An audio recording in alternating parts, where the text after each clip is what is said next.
Welcome to this video.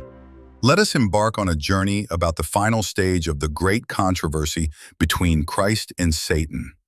The Lord has given us an idea of what to expect in the final moments of this earth history, especially concerning his Sabbath day. Before we begin, take a moment to hit that subscribe button. Like and share as well. Now let us get into the video.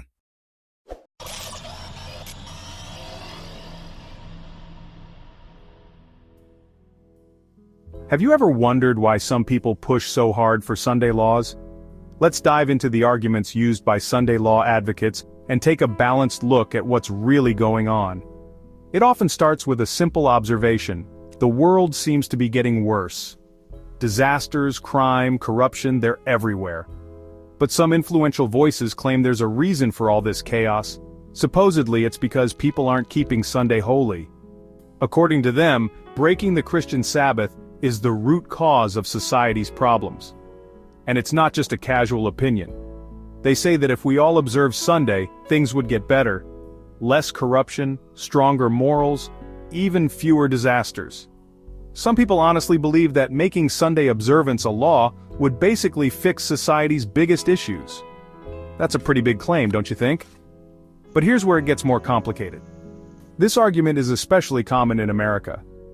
Why? Because the idea of the true Sabbath, usually identified as Saturday, has been widely taught here.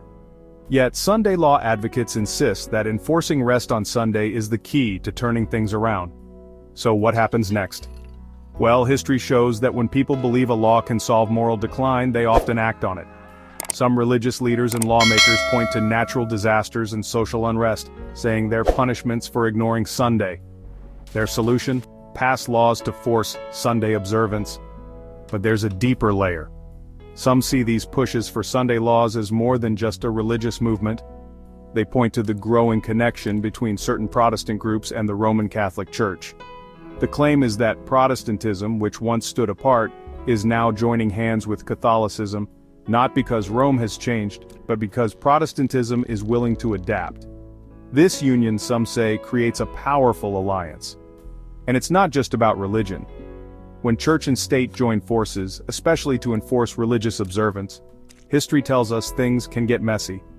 The fear is that personal freedom, especially the freedom to worship or not worship as you choose, could take a back seat.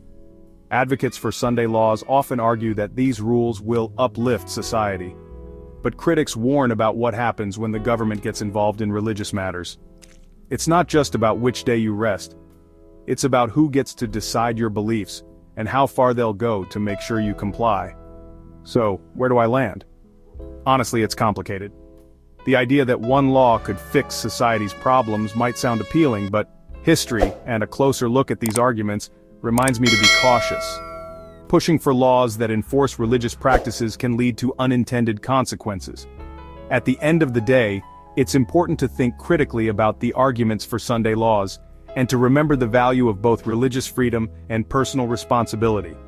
Thanks for joining me as we unpack this complex issue. Stay curious, and don't be afraid to ask tough questions about the world around us. If you liked today's video, please consider to subscribe to the channel, like and share. We'll see you in the next video.